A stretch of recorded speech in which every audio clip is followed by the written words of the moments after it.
Dios los bendiga, queridos hermanos. Hoy vamos a continuar con esta nueva carta, la carta a Timoteo, la primera carta que le está escribiendo allí el apóstol Pablo a su amado hijo espiritual. He titulado Alcanzado por misericordia y amor. Vamos a abarcar hoy desde el versículo 12 al versículo 17. Y vamos a leer diciendo así: doy gracias al que me fortaleció, a Cristo Jesús, nuestro Señor, porque me tuvo por fiel poniéndome en el ministerio, habiendo yo sido antes blasfemo, perseguidor e injuriador, mas fui recibido a misericordia, porque lo hice por ignorancia e incredulidad. Vemos cómo aquí este pasaje empieza con realmente una expresión de gracias de parte del apóstol. Es un ser bastante agradecido este siervo, y es lo que creo que debería sentir todo siervo rescatado. Y creemos que todos hemos sido rescatados de alguna forma de nuestra vana manera de vivir. Algunos han vivido en el mundo y han sido rescatados del mundo. Otros han vivido en el reino de las tinieblas, bien sumergido en él, y han sido rescatados de ese mundo de las tinieblas a su luz admirable. Y otros, si bien han crecido en los caminos de la luz admirable, en los caminos de Jesús, desde pequeño podemos decir, pero aún así hemos necesitado ser rescatados de algunas herencias que traemos o de algunas cosas que se nos han pegado del mundo en el diario vivir. Porque en el mundo estamos y hemos de contaminarnos, sí, al trabajar, al estudiar. Es una situación que a veces nos lleva a no poder guardar en sí la santidad como desearíamos. Entonces, de alguna forma hemos sido rescatados. De alguna forma tenemos que ser agradecidos, porque el Señor ha puesto su mirada de amor en nosotros. Y aquí el apóstol es específico en su caso, en su situación, porque él dice: doy gracias al que me fortaleció. Porque realmente para ser rescatado se necesita fortaleza, fuerzas, para poder dejar atrás ese camino en el cual el Señor ya no quiere que sigamos transitando, ese camino en el cual el Señor quiere que lo dejemos atrás, que renunciemos a muchas cosas que para nosotros eran de valor y de estima, y que quizás formaron una personalidad en nosotros fuerte. Pero cuando somos despojados de todas esas cosas, es como que quedamos desestabilizados en la vida. ¿Cómo habrá quedado el apóstol Pablo cuando él realmente renunció a todo privilegio, a toda fama, a toda estima, a toda autoridad que él tenía en el pueblo, en su familia, en la gente, en los vecinos, en la sinagoga? En todos lados tenía fama, tenía autoridad, tenía poder. Entonces, al ser despojado de todo eso por voluntad propia y con la ayuda de Dios, entonces no quiero imaginarme cómo se sienten las personas. Por un lado, se deben sentir libres y livianitas, porque ese despojo es como un peso que han cargado toda la vida. Porque aunque ustedes no crean, la fama es un peso. El tener un poder y una autoridad es un peso. Entonces, por un lado, el apóstol se debe haber sentido livianito, como se siente toda persona cuando se despoja del pecado, cuando se reconcilia con el Señor, cuando se entrega al Señor, cuando es alumbrado por el Señor y deja que el Espíritu de Dios lo guíe en esta vida. Se siente uno livianito de toda esa carga, esa opresión, porque es como una atadura todo eso. Entonces, por otro lado, se necesita fortaleza para comenzar a vivir una nueva vida totalmente diferente a la que el apóstol venía viviendo en su antigua y vana manera de vivir. Entonces, si no era por la fortaleza que venía de lo alto, él seguramente acá en la tierra no la recibiría ni de sus familiares, ni de sus grupos y entorno que él estaba acostumbrado a moverse en su diario vivir. Entonces la fortaleza vino directamente de Dios. Y eso tenemos que entender a todos aquellos que se convierten, que van a sufrir en la carne, sí, van a sufrir como lo sufrió este apóstol, porque estamos tomando nosotros el estudio de él, pero hay muchos siervos que en el presente también están sufriendo, pero están siendo fortalecidos por el Señor, y Él daba gracia por esos. Y tenemos que aprender de Él a ser también agradecido por la fortaleza que el Señor nos da en los momentos difíciles, en los momentos de renuncia, en los momentos que tenemos que radicalmente mostrar que somos diferentes, y que eso nos va a llevar al desprecio o al menosprecio de muchos sobre nuestras vidas, y para algunos de sus más cercanos, de sus familiares, de sus íntimos, para otros aún mucho más profundo en el matrimonio, o hijos con padre o padre con hijos, y va a ser situaciones que van a necesitar realmente fortaleza de parte de Dios. Entonces él daba gracias al Señor porque lo había fortalecido a Cristo Jesús nuestro Señor. Ya vemos cómo él empieza a hablar de su Señor. Dice, porque me tuvo por fiel, poniéndome en el ministerio. Porque realmente él podría haber dicho, bueno, el Señor me ha salvado de esa manera que yo venía confundida, de persecución, de aflicción, de destrucción, de muerte que él venía provocando en las personas, pero ahí quedo. Pero sin embargo, el apóstol sigue pensando, pero no solamente el Señor me ha rescatado, me ha fortalecido, sino que también me ha tenido por fiel. Porque lo inmediato que nosotros pensaríamos es que ya no somos fieles, porque hemos sido rescatados de un pozo tan profundo, de un abismo tan vil, de un camino tan oscuro, que no somos dignos de ser tomados por fieles. Pero aquí el apóstol reconoce que el Señor lo ha tenido por fiel, poniéndolo en el ministerio. Porque ahí el Señor ya empieza a ministrar el corazón de todos aquellos que son rescatados y viendo si realmente van a ser dignos o fieles en el ministerio en que se los va a ubicar. Entonces el apóstol reconoce todo esto y él da gracias al Señor. Y deberíamos nosotros también dar gracias al Señor por los ministerios, o quizás no ocupamos ministerio en la iglesia, pero nuestra vida está siendo usada en la calle como testimonio, está siendo usada en los lugares de estudio donde vamos a estudiar. Tenemos que enfrentarnos diariamente a situaciones bastante difíciles. A veces yo escucho testimonio de jóvenes que se han convertido y cómo sufren el agravio. Yo pienso que en algunos países es peor el agravio. En países donde hay más discriminación, donde hay más rechazo al cristianismo, se sufre terriblemente. Pero de todas maneras, en el mundo entero se sufre persecución. En el mundo entero se sufre discriminación, se sufre ese rechazo que siente las tinieblas con la luz. Nunca uno que está en las tinieblas va a aceptar de una manera favorable, buena, acogedora, a un amigo que está en el reino de la luz. Entonces, nosotros tenemos que entender que el apóstol realmente estaba agradecido porque el Señor lo tuvo por fiel para ponerlo en el ministerio. Porque él pensaría, no, yo no soy fiel, yo no soy digno, ni soy considerado fiel para ser puesto en este ministerio. Pero el Señor lo puso y él estaba agradecido. Pero también vemos que por todo lo que el apóstol relata y cuenta de su vida, podemos ver que hay 4 cosas que Pablo también tendría que haber dado gracias al Señor Jesucristo, y era por haber sido escogido.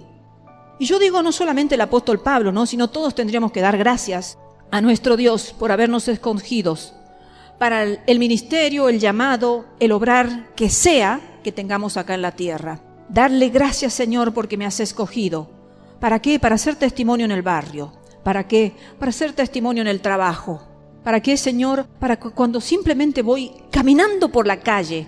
Porque cuando vamos caminando por la calle, tenemos que entender que vamos dejando un destello, una fragancia, vamos dejando una luz que impacta. Y nosotros no nos damos cuenta porque es nuestra rutina diaria. Salimos a la calle diariamente, estamos acostumbrados a cambiarnos, vestirnos, salimos a la calle y creemos que es algo cotidiano, rutinario, pero no nos damos cuenta que vamos dejando un destello, hermanos. Un perfume del cielo. Los que somos hijos de Dios vamos dejando un perfume del cielo, vamos dejando una luz que los que viven en el reino de las tinieblas los pueden ver. Es algo que a veces me llama la atención. ¿Por qué nosotros, entre nosotros mismos, no podemos vernos la luz? Es porque estamos en la misma luz. Pero sin embargo, los que están en las tinieblas pueden visualizar lo que es antagónico, lo que es distinto. Pueden visualizar, como recuerdo yo una vez, una de mis maestras que trabajaban acá en este establecimiento cuando era el jardín maternal que teníamos, en el trabajo que yo ejercía, un día me miró y me dijo, tiene un halo de luz. Yo le digo, ¿qué? Porque en ese entonces yo no entendía mucho estos misterios. Y ella me dice, sí, tiene así todo una luz que la rodea.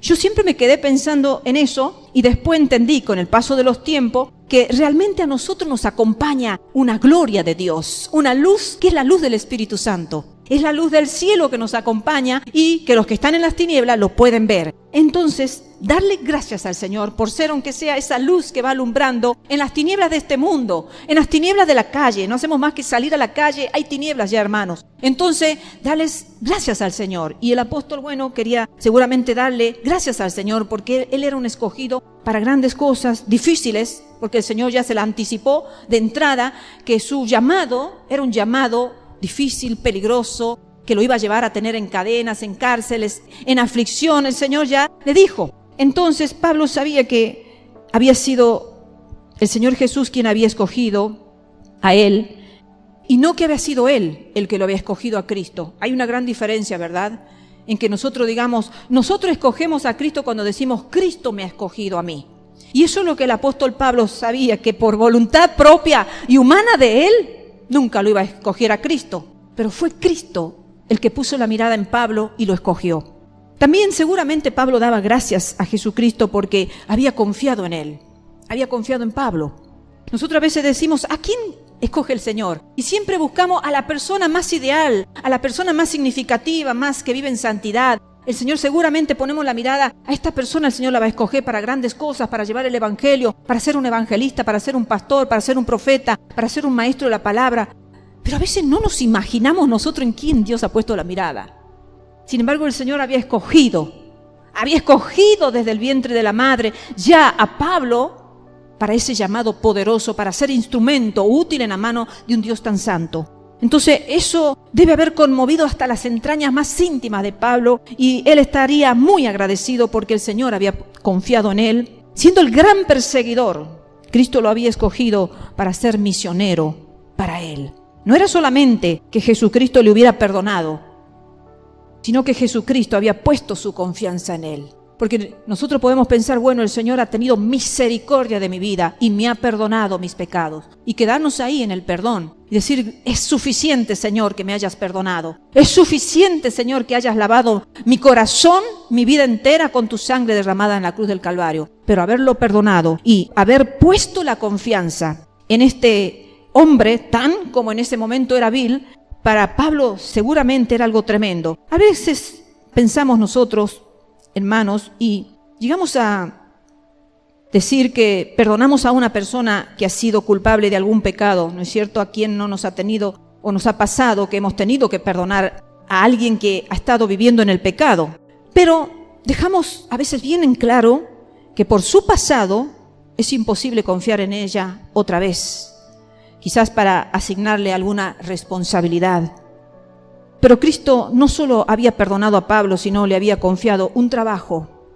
El que había sido perseguidor de Cristo fue hecho un embajador de Cristo. Yo creo que el tema aquí en Pablo es porque fue un cambio muy contundente, muy radical y muy verdadero y muy visible. Entonces, pienso yo que a veces la duda en las personas viene cuando nosotros vemos que hay un cambio temporario y después vuelve como a su vieja antigua manera de vivir, y ahí produce inestabilidad en nosotros y produce desconfianza. Pero los verdaderos convertidos no deberían provocar incertidumbre en el corazón de las personas. Tenemos que convertirnos y provocar certeza en las personas para que nos acepten con el tiempo, diríamos, hasta que nos vayan conociendo y vayan viendo que nuestra vida no es un vaivén. Porque a veces la desconfianza la vemos cuando va y viene la persona, entonces nos desestabiliza. Pero Pablo ha mostrado una conducta ya irreversible.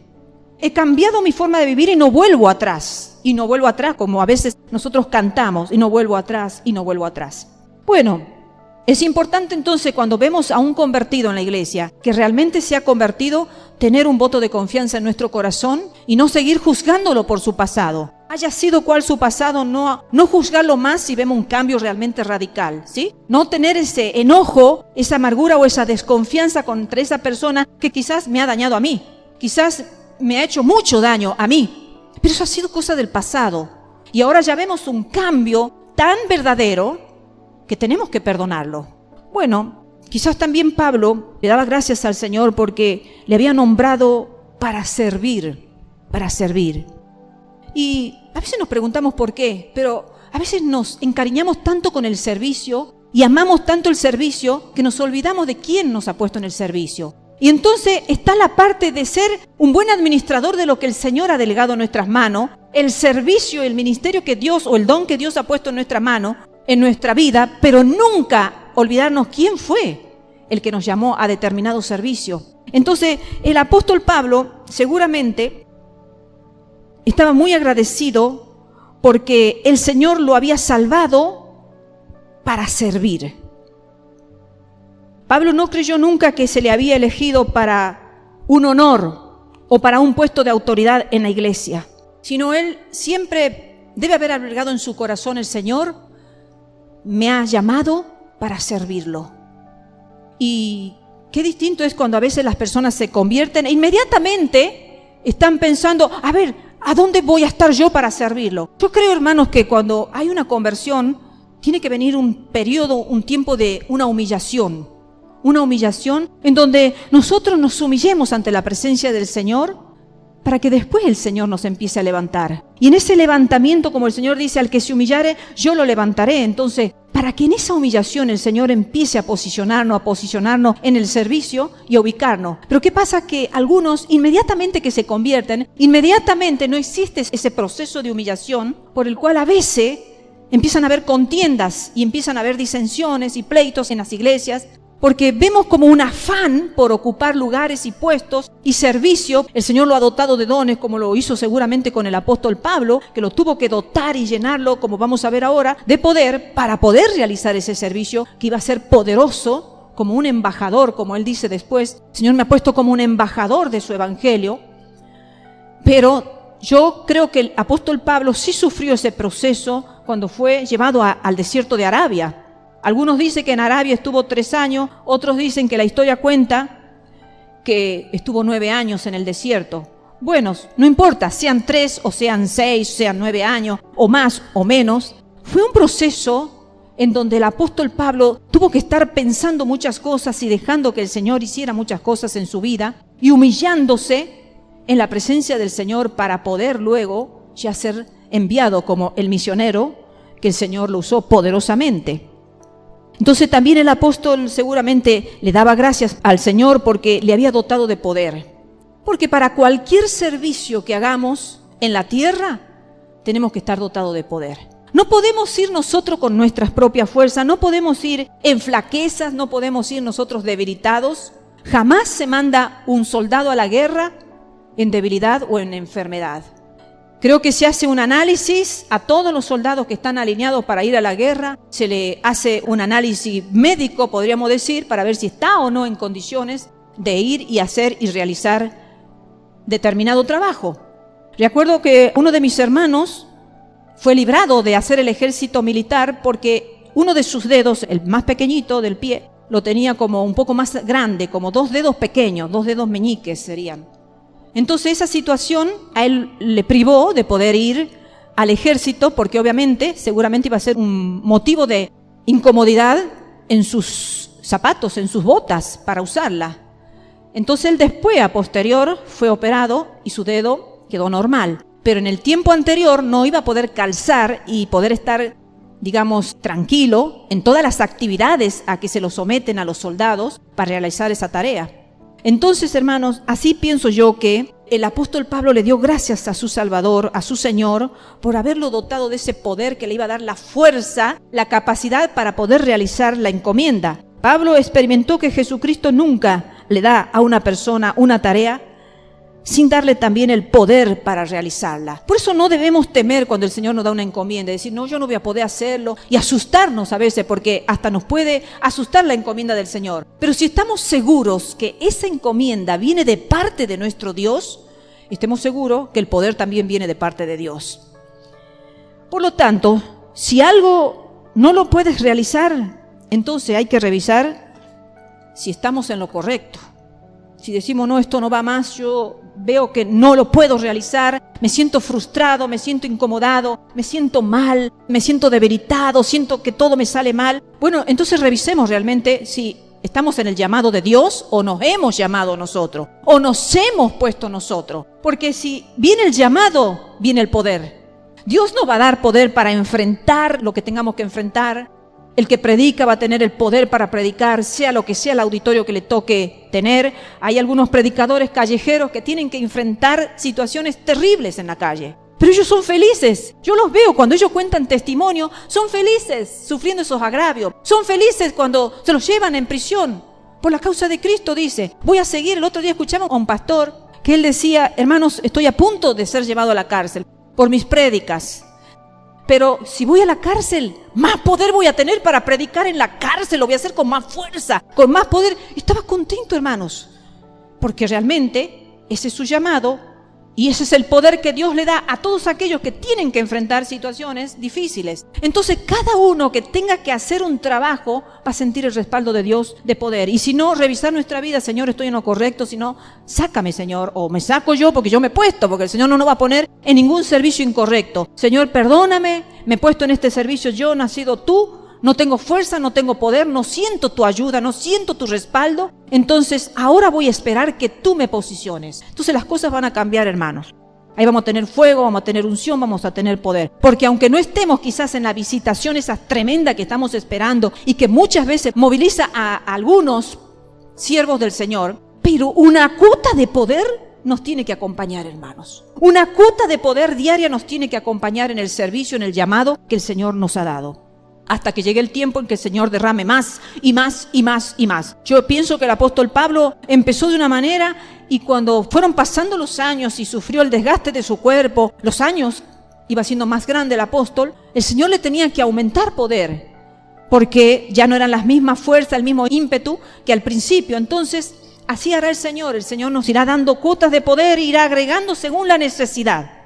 Entonces, a no desalentarse, hermano, así sintamos que tenemos un relativo poder porque el Señor lo va a ir aumentando. Si nosotros nos dejamos trabajar por el Señor, si nosotros seguimos haciendo lo que el Señor nos pone para que hagamos, el Señor nos va a respaldar. No hay nadie que sea realmente, podríamos decirle, bueno o fuerte o capacitado para ser siervo de Cristo. Porque si vamos con ese pensamiento, entonces nos vamos a anular de inmediato. Vamos a decir, pero no, yo no estoy capacitado. O nos vamos a comparar con determinado siervo que sí está capacitado porque ya ha pasado por un proceso. O nos vamos a sentir débiles y no tan fuertes en el comienzo, pero nadie debe considerarse realmente capacitado. El apóstol Pablo estaba agradecido. ¿Por qué estaba agradecido? ¿Quiénes son las personas agradecidas realmente?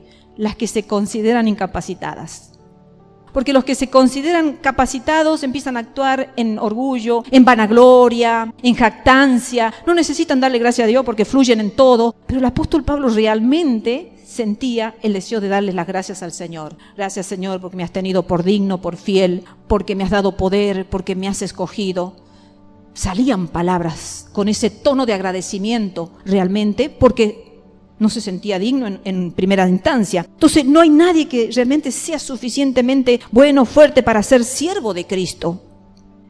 Pero si se entrega a Cristo, ya no va a ir en su propia fuerza, sino en la fuerza de su Señor, como dice Zacarías, capítulo 4, versículo 6. Dice, entonces respondió y me habló diciendo, esta es la palabra de Jehová a Zorobabel que dice, no con ejército, ni con fuerza, sino con mi espíritu, ha dicho Jehová de los ejércitos. Zorobabel, un terrible y poderoso siervo del Dios Altísimo, que el Señor lo capacitó con el espíritu de él para que realizara la obra que tuvo que realizar Zorobabel.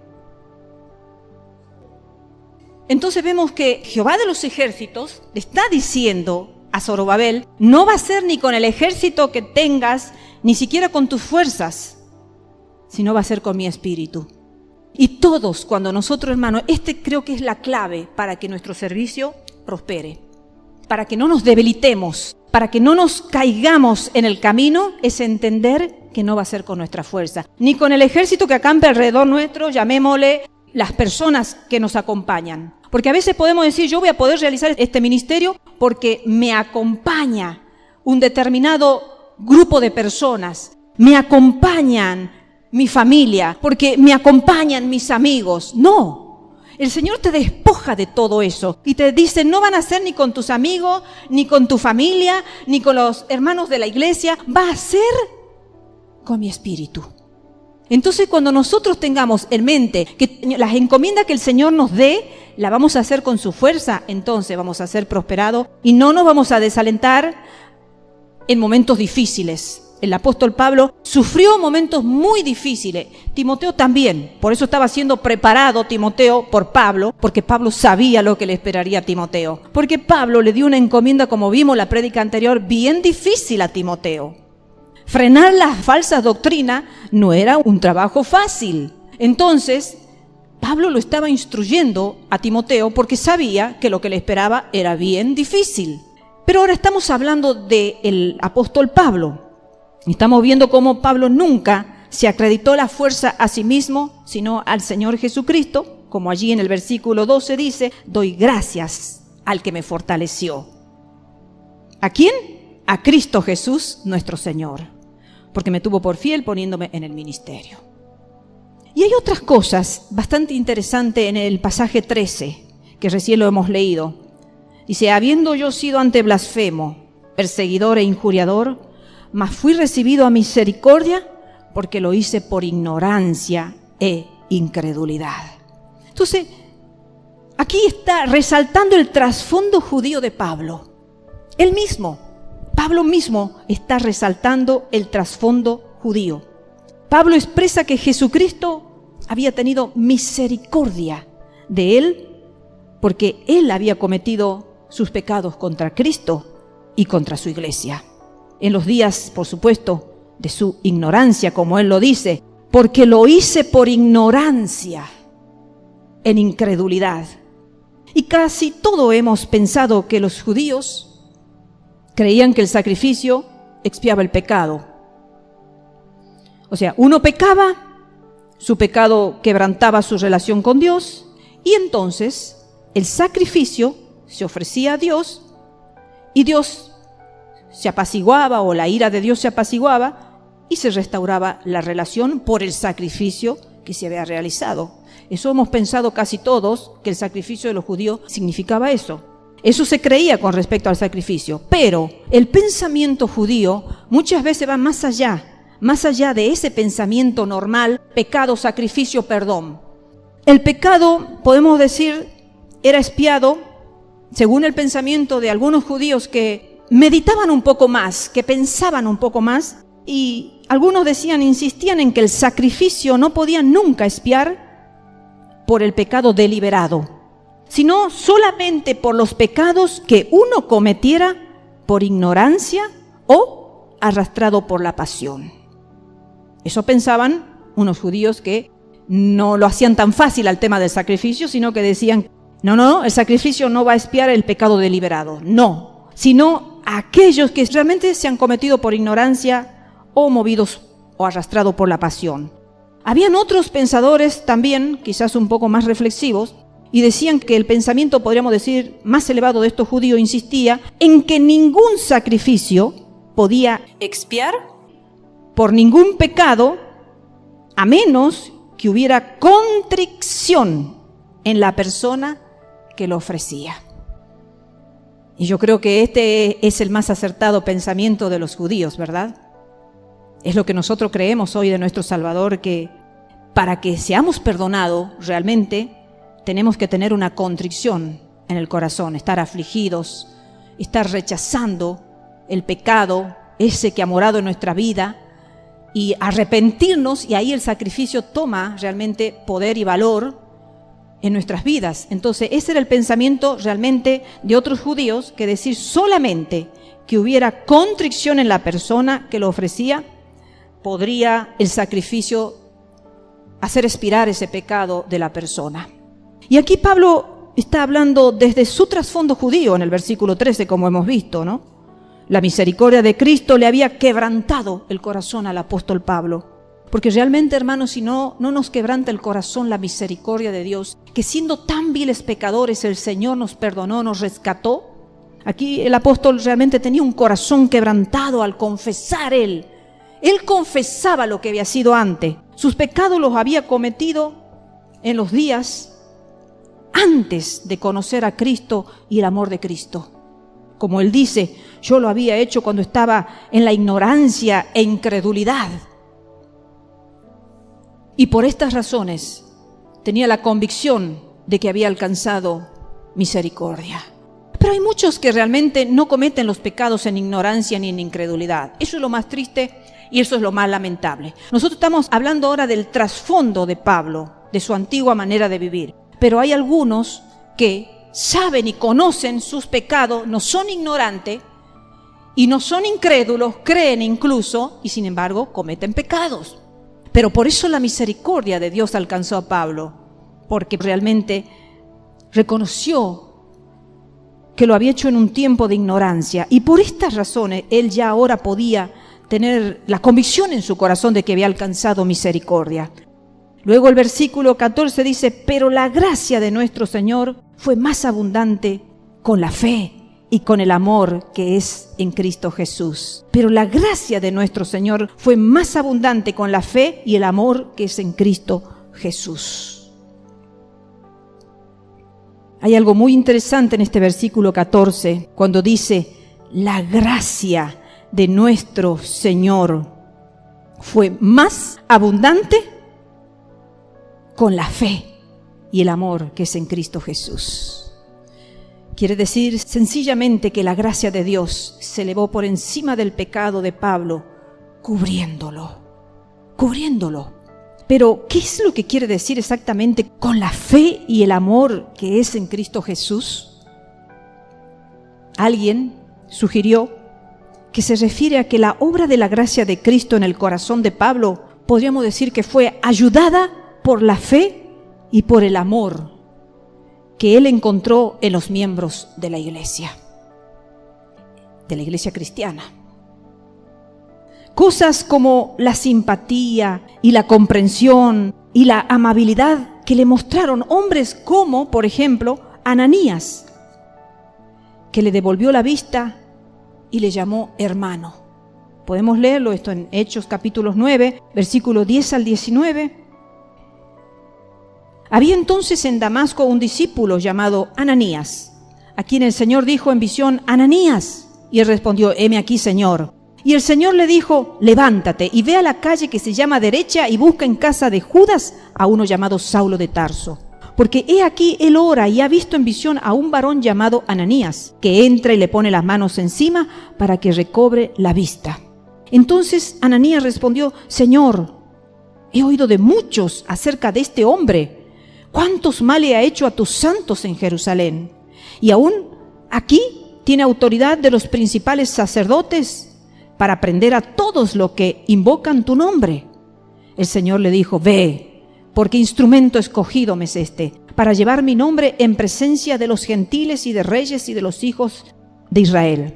Porque yo le mostraré cuánto le es necesario padecer por mi nombre. Es lo que recién decíamos, como ya el Señor le dice a Ananías que le iba a mostrar a Pablo cuánto le iba a ser necesario padecer por el nombre de Cristo, que recién dijimos que Pablo fue advertido de todo lo que iba a tener que padecer. Bueno, entonces dice el versículo 17, fue entonces Ananías y entró en la casa y poniendo sobre él las manos dijo, escuchen, hermano Saulo, el Señor Jesús que se te apareció en el camino por donde venías me ha enviado para que recibas la vista y seas lleno del Espíritu Santo.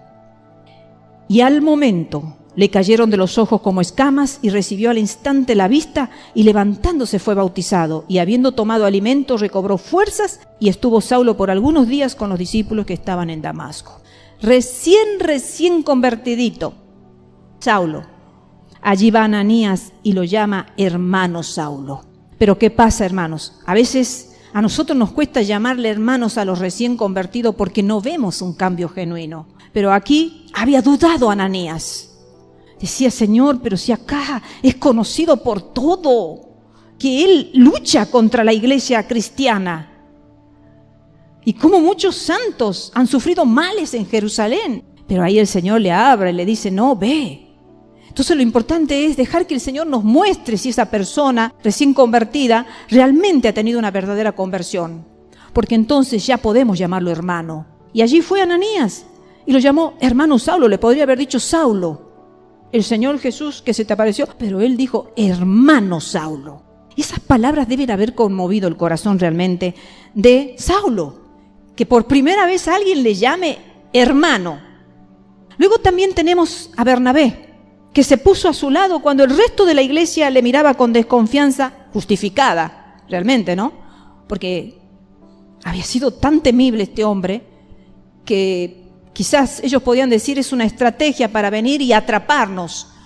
Podía pasar la desconfianza, ¿no? Esto lo podemos leer en Hechos capítulo 9, versículo 26 al 28. Dice, cuando llegó a Jerusalén, Pablo trataba de juntarse con los discípulos, pero todos le tenían miedo, no creyendo que fuese discípulo. Entonces Bernabé, tomándole, lo trajo a los apóstoles y les contó cómo Saulo había visto en el camino al Señor, el cual le había hablado, y cómo en Damasco había hablado valerosamente en el nombre de Jesús. Y estaba con ellos en Jerusalén y entraba y salía. Sí, lo importante es realmente que se conozca la conversión de la persona. Eso es lo importante, que se conozca, porque aquí Bernabé intercede por Saulo a los demás discípulos, porque los demás no sabían y no conocían realmente cómo Pablo se había convertido. Entonces, por lógica, al no conocer su conversión, ellos dudaban. Pero como Bernabé sí sabía cómo se había convertido Saulo, va y lo defiende. Entonces, hermanos, vemos cómo Bernabé se pone en lado de la defensa de este hermano ante la desconfianza justificada de otros hermanos.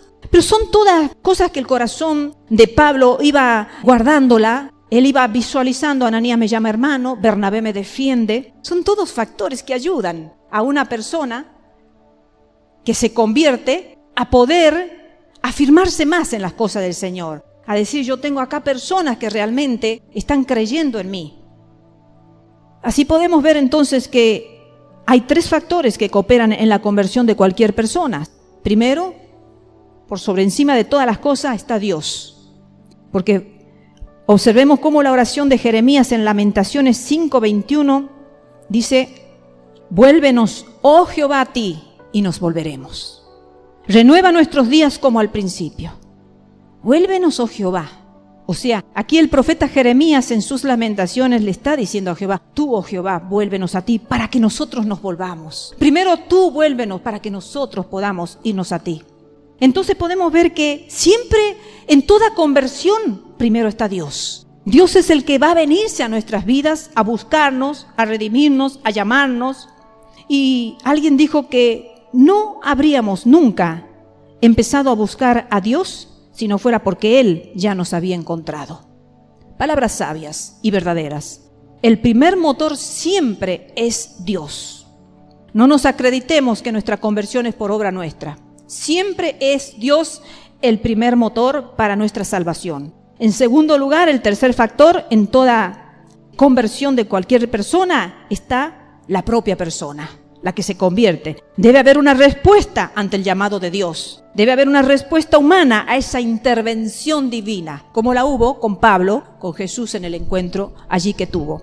Dios le da a cada uno libre albedrío que puede usar para aceptar o para rechazar su ofrecimiento. Y no crean que hubo personas también, como el apóstol Pablo, que tuvieron encuentros sobrenaturales con Dios y no lo quisieron aceptar. A veces yo escucho testimonios de personas que cuentan cómo se burlan de Dios, aun viendo el obrar de Dios, aun viendo que Dios se está manifestando para su conversión, y lo rechazan y lo niegan porque quieren negarlo simplemente, porque hay corazones tan endurecidos como Judas Iscariote, que estuvo a la par del Maestro, vio los milagros del Maestro, las evidencias de que era el Hijo de Dios, y sin embargo lo traicionó. ¿Por qué? Por unas monedas de plata, por la ambición, por la avaricia, por la codicia del dinero. Entonces hay corazones realmente que nunca lo van a aceptar a Jesucristo porque está el libre albedrío. Esa es la segunda, entonces el segundo factor en toda conversión, la persona misma, de aceptar o rechazar. Y el tercer factor está la intervención de alguna persona cristiana. Es muy importante esto, hermanos, que nosotros sepamos obrar con los recién convertidos. Pablo estaba convencido de que había sido enviado para abrirle los ojos a los gentiles, para que se volvieran de las tinieblas a la luz y de la potestad de Satanás a Dios, para que recibieran el perdón de sus pecados. Él iba enviado para que los gentiles abrieran sus ojos. Alguien tenía que ir a ellos.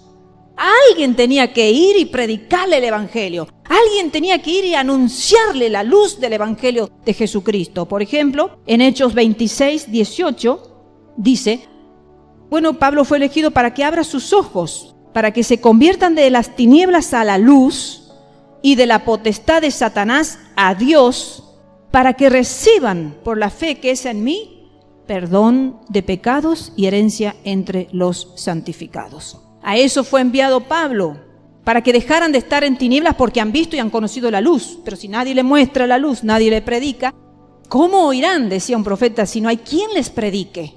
Entonces, también Santiago expresa, en Santiago capítulo 5, versículo 19 al 20, dice, hermanos, si alguno de entre vosotros se ha extraviado de la verdad y a alguno le hace volver, sepa que el que haga volver al pecador del error de su camino, salvará de muerte un alma y cubrirá multitud de pecados. Tiene que haber alguien que haga volver al pecador del error de su camino. Entonces son esos tres factores en toda conversión. Factor primero, Dios. Segundo, la persona involucrada en la conversión. Y tercero, los cristianos, los hermanos, que lo vamos a llevar a que pueda realmente dejar ese camino de extravío que tienen los que están en las tinieblas. Debemos dar gracias por los que nos mostraron a Cristo. Con sus palabras y con sus ejemplos nos trajeron a Él. Qué importante, hermanos, es predicar un evangelio con palabra y con ejemplo. No podemos nosotros solamente predicar un evangelio de conversión y vivir como queremos, porque no nos va a respaldar. El testimonio es vital. El testimonio es vital para la conversión de las personas. Por supuesto, hay personas que reciben el testimonio, la palabra y ven el ejemplo en la persona y aún así no se convierten, porque son corazones duros, endurecidos. Y ahí es cuando el Señor dice que ya los entrega a sus propios pecados, como vimos en prédicas anteriores. Pero debemos dar gracias siempre por aquellas personas que nos dieron la oportunidad de poder ser alumbrados, que nos dieron la oportunidad de conocer ese camino de salvación. Ser agradecidos, hermanos, por esa siembra que hicieron quizás nuestros padres, quizás algún abuelito, alguna abuelita. Hay muchos testimonios que dicen, mi abuelita me llevaba a la iglesia cuando era pequeño. Entonces, no olvidarnos nunca. Esa abuelita después no hizo nada bueno por tu vida, pero recuerda que cuando eras chiquito quizás oró por tu vida, quizás te llevó a la iglesia, a la escuelita dominical. Entonces, ser agradecidos, nunca olvidarnos y orar por esas personas si están con vida, por lo que han provocado en nuestra vida espiritual, ¿sí? Agradecidos. Los versículos que hoy analizamos, 12 al 17, lo que resalta este pasaje es la insistencia con que Pablo recuerda su propio pecado. Leamos el versículo 15 y 16. Sigue diciendo Pablo, palabra fiel y digna de ser recibida por todos, que Cristo Jesús vino al mundo para salvar a los pecadores, de los cuales yo soy el primero. Y a nosotros nunca nos gusta decir que somos pecadores, que hemos hecho pecado en la vida, que nos hemos equivocado, que hemos dañado. No nos gusta, siempre nos gusta que resalte de nuestra vida lo mejor. Y a veces hasta tapamos el pecado y no queremos ni hablar de nuestro pecado y de nuestra vieja manera de vivir y no queremos reconocer que hemos hecho daño a tantas personas. Pero Pablo decía que Jesús vino al mundo para salvar a los pecadores, de los cuales yo soy el primero, se ponía en el primero de la lista. Dice, pero por esto fui recibido a misericordia, para que Jesucristo mostrase en mí, el primero, toda su clemencia, para ejemplo de los que habrían de creer en Él para vida eterna. Porque Pablo dice, ahora muchos van a conocer lo que por misericordia el Señor ha hecho para mi vida, por clemencia, para que otros reciban ese ejemplo y puedan ellos también creer y puedan alcanzar la vida eterna, que yo, habiendo sido lo que he sido, Jesús tuvo misericordia, clemencia, amor. Entonces, demuestra lo que Él hizo a Cristo y a su iglesia. ¿Qué le hizo a Cristo y a su iglesia?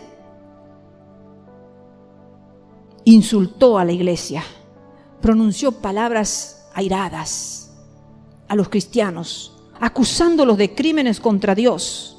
Había sido perseguidor. Usó la ley judía para exterminar o aniquilar la iglesia cristiana. Usó de violencia insolente y brutal.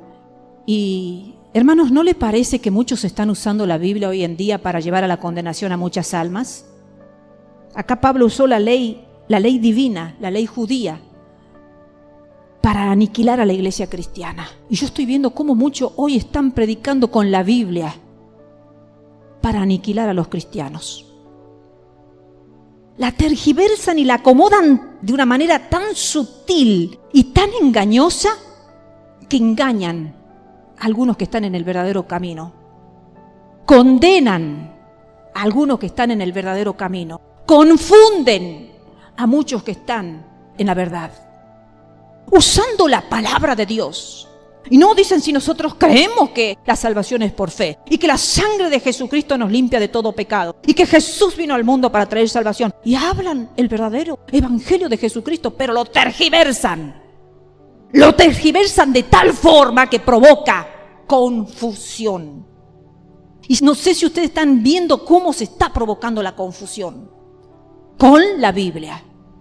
Ya no es que usen dogma o pensamiento de hombre, porque se lo ha rebatido mucho a eso. Se ha rebatido que hay muchos que predicaban dogmas y pensamientos de hombre, costumbres y tradiciones de hombres. Entonces ahora, como es tan sutil el enemigo, usa la misma palabra para confundir. Tengamos cuidado, hermano, en la fe en quien hemos creído. Tengamos cuidado. Agarremos por nuestra cuenta la Biblia, la leamos, porque ella ilumina y alumbra. Y leamos toda la Biblia para que vayamos viendo la relación que hay desde el Génesis hasta el Apocalipsis. Pidámosles a Dios que no seamos confundidos, hermanos, porque con la Biblia, así como Pablo había usado la misma ley para aniquilar la iglesia, se está usando la Biblia hoy en día. En griego, lo que Pablo usaba, esa violencia, usa la palabra ibristés, que muestra una clase de sadismo arrogante. Y describe a un hombre que se dedica a infligir dolor. ¿Vieron cuando dijimos este es un sádico? Porque es como que no le importa que el otro esté sufriendo. Y sigue, y sigue, y sigue. Bueno, ese es el sadismo. Y eso es lo que hacía Pablo en relación con la iglesia cristiana. Se deleitaba en hacerla sufrir. La quería exterminar, como nos quieren exterminar a nosotros, a los cristianos. Nos quieren exterminar en el presente también.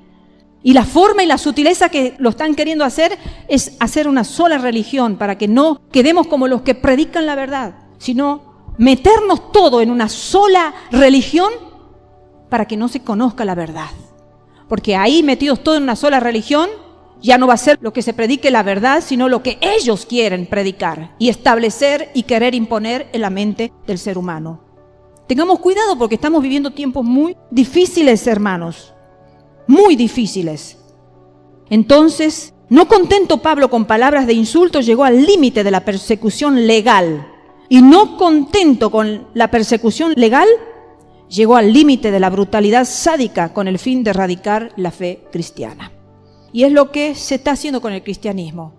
Se los deja predicar a muchos, se los deja predicar hasta que de pronto se produce un anunciamiento de encarcelamiento. Así, hermanos, está pasando en el presente también. Se intenta de una forma callar las voces, como la voz cristiana no se calla, se va a buscar otra fórmula de callarla. Como no se logra con esta otra fórmula, ahora la fórmula se está buscando la misma Biblia. Por eso Pablo recordaba que hasta el fin de su vida se consideraba el primero de los pecadores, como decía el versículo 15 que hemos leído, de los cuales yo soy el primero. No es que había sido el primero de los pecadores, lo seguía siendo. No podía olvidar que era un pecador perdonado, pero tampoco podía olvidar que era un pecador que necesitaba continuamente el perdón de sus pecados. Porque a veces creemos que porque el Señor nos ha perdonado una vez, nos hemos reconciliado, hemos llorado, hemos demostrado que realmente estábamos contrictos y humillados, ya está suficiente para toda la vida. No, hermanos, nos debemos sentir pecadores todos los días de nuestras vidas. El recordar su pecado era una forma segura de guardarse del orgullo. Ese orgullo que lo había acompañado y que él sabía que ese orgullo podía volver. Porque todo aquello a lo cual nosotros hemos renunciado muchas veces quiere volver a nuestras vidas. Entonces Pablo se humillaba. Ese era el camino que él encontró para que no vuelva a enorgullecerse. ¿Qué dice Deuteronomio 15? y te acordarás de que fuiste siervo en la tierra de Egipto y que Jehová tu Dios te rescató. Por tanto, yo te mando esto hoy. Ahí está dentro de los mandamientos. Dice, te acordarás que no se tenían que olvidar los israelitas que habían sido siervos en la tierra de Egipto y que quien los había rescatado de esa servidumbre había sido Dios. A través de Moisés, pero había sido Dios. Por lo tanto, no te olvides, tu hermano tampoco, de que un día fuiste siervo del pecado, que servías al pecado.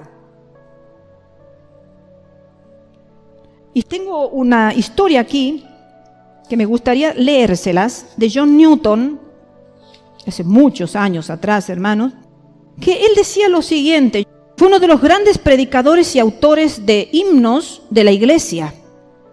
Había caído en lo más bajo a que puede llegar un hombre en los días que navegaba los mares en un barco de tráfico de esclavos.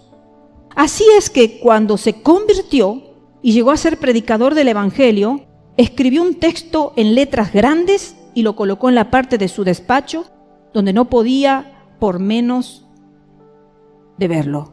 O sea, lo tenía que ver todos los días. Y decía así: te acordarás de que fuiste siervo en la tierra de Egipto y que el Señor tu Dios te rescató. Deuteronomio 15:15. Eso había puesto en su oficina. Tendríamos que ponerlo en nuestro dormitorio, en la cocina, en todos lados, ¿verdad? Y él también escribió su propio epitafio. Puso el texto que dice: John Newton, empleado, antaño infiel y libertino, traficante de esclavos en África, fue por la misericordia de nuestro Señor y Salvador Jesucristo preservado, restaurado, perdonado y nombrado para predicar la fe que tanto había tratado de destruir. John Newton nunca olvidó que era un pecador perdonado, y tampoco Pablo, queridos hermanos. Tampoco debemos olvidar nosotros que fuimos pecadores perdonados. Esto nos va a librar del orgullo espiritual. Esto fue lo que lo libró a Pablo, recordar siempre lo que había sido su pasado, y a John Newton también. Entonces, el recordar su pecado, por un lado, era una forma de resguardarse del orgullo. Cuando te venga el orgullo a tu vida, recuerda tu pasado.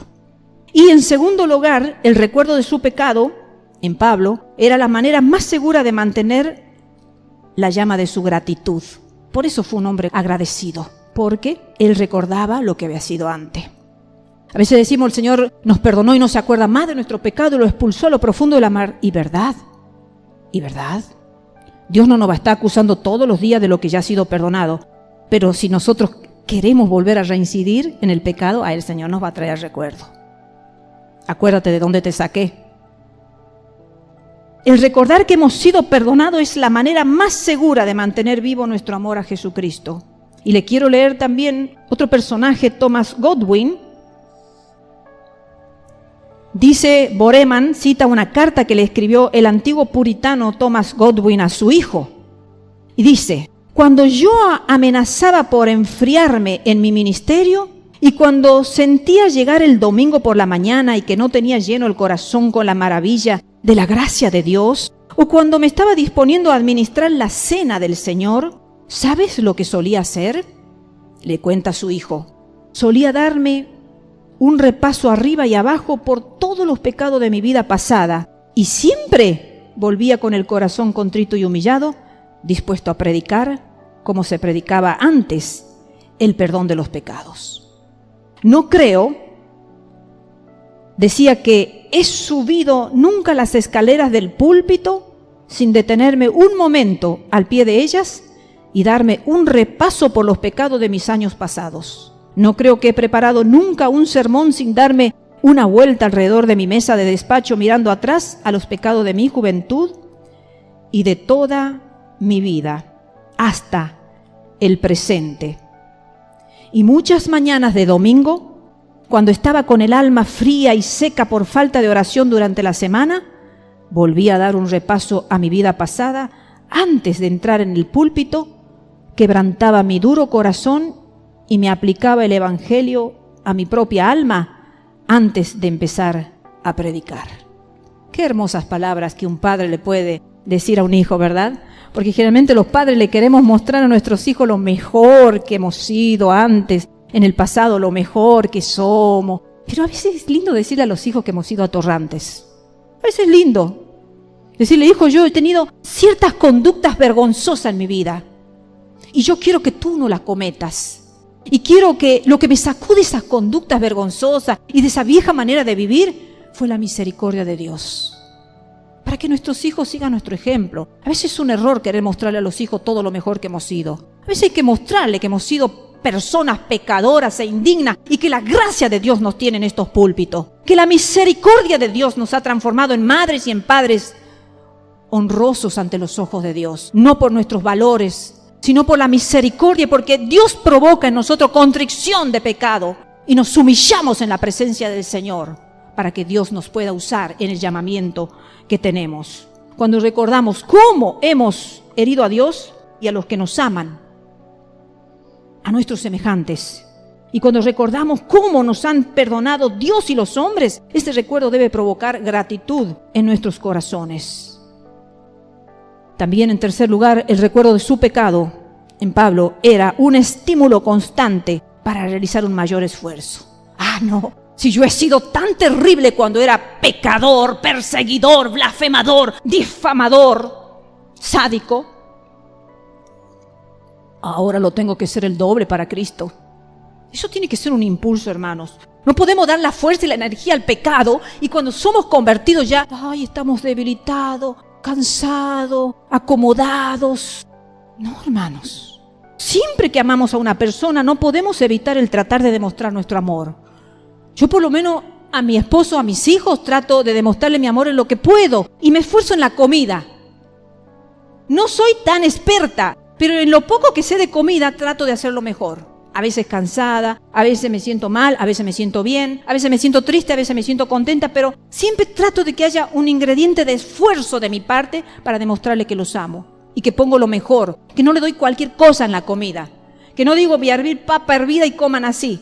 No, trato a ver a la papita cómo la puedo enriquecer, un poquito de mantequita y un poquito de condimento y así le va a gustar más al paladar. Es que cuando amamos, hermanos, vamos a tratar de demostrar nuestro amor. Cuando recordamos el sacrificio de Cristo en la cruz, eso nos va a impulsar a un esfuerzo. Y cuarto punto, el recuerdo de su pecado en Pablo era un aliento constante para otros. Pablo no ocultaba su pasado, se lo mostraba a otros para que tuvieran coraje y se llenaran de esperanza de que la gracia le había cambiado a él, también los podía cambiar igualmente a ellos. No sé si todos han leído el libro del Peregrino, pero es un libro muy, muy, muy leído. Y si no lo han leído, léanlo. Ustedes grandes y leen a sus hijos, también cómprenlo. Es hermoso ese libro, El progreso del peregrino. Creo que han hecho un segundo libro, La peregrina, la mujer. Pero es hermoso. Y dice que el peregrino le decía hasta a los chicos, tenéis que saber que el prado del olvido es el lugar más peligroso de todos los parajes. ¿Cuál era el lugar más peligroso de todos los parajes? El prado del olvido. El prado del olvido. No tenemos que entrar a ese prado del olvido, hermanos, porque es el más peligroso de todo. Creo que fue John Bunyan el que lo escribió este libro. Pero qué hombre lleno de Dios, que supo hacer como una historia real que los niños se desesperan, o por lo menos se desesperaban por leer ese libro. Ahora salieron otras series, otros libros. Pero ese libro impactó a muchos cristianos y muchos se han convertido con este libro. Realmente, chicos, no entren porque el más peligroso de todos los prados es el prado del olvido. Versículo 17 dice, por tanto, al Rey de los siglos, inmortal, invisible, al único y sabio Dios, sea honor y gloria por los siglos de los siglos. Amén. Qué palabras tan hermosas salen de la boca de Pablo, ¿no? Al Rey de los siglos, al inmortal, al invisible, al único y sabio Dios, sea honor y gloria por los siglos de los siglos. Amén. El pecado de Pablo era algo que él se negaba a olvidar, porque cada vez que recordaba la grandeza de su pecado, recordaba la aún mayor grandeza de Jesucristo. Si mi pecado fue así, mayor fue la grandeza de mi Dios, que pudo amar a un pecador tan vil como yo. Solamente un Dios único, invisible, como Él termina diciendo acá estas palabras maravillosas. Solamente un Dios con ese corazón puede perdonar. Fíjense en que hay otras religiones que creen en sus dioses, pero siempre están con miedo. No saben si Dios lo va a perdonar para poder entrar a su eternidad. No sé cómo le llaman ellos su eternidad, al paraíso, a su cielo. Entonces viven la vida asustados, aterrorizados, haciendo cosas buenas por si acaso su Dios los pudiera llegar a perdonar. Nosotros sabemos que hayamos sido lo que hayamos sido, nuestro Dios nos va a alcanzar en misericordia y en perdón.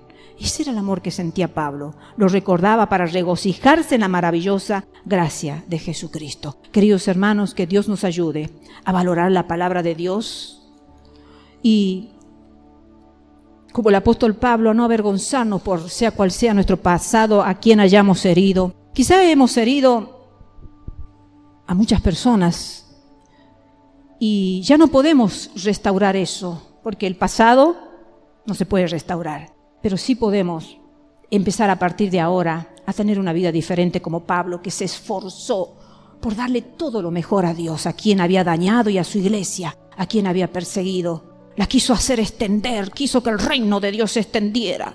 Vino para aquí, para allá, en cadenas aún seguía escribiendo las cartas. No nos desalentemos, hermanos, porque ese dolor del pasado tiene que ser el motor que nos impulse a ser mejores cristianos. El motor que nos impulse a saber que hay un Dios que nos va a dar la fuerza y el poder para seguir adelante y realizar lo que nos toque hacer en la tierra. Que el Señor nos bendiga a todos.